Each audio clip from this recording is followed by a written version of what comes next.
This is the driver pawl assembly. We have the driver, a circlip, and two pawls.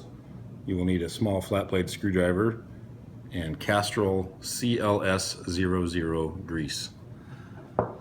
If you look at the driver, you will note there are 4 seats for the pawls. 2 of them are for driving forward and 2 of them are for the coaster brake version. We'll be using the pawl seats counterclockwise from the spring notch.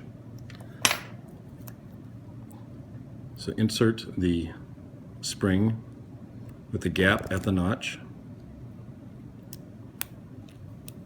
It's very important to make sure the spring is not riding up on top of the notch. Insert some grease to the first cam seat or pawl seat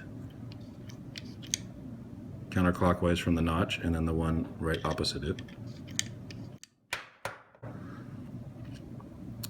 And then gently lift the spring and insert the pawl, making sure that it operates. And then the second pawl.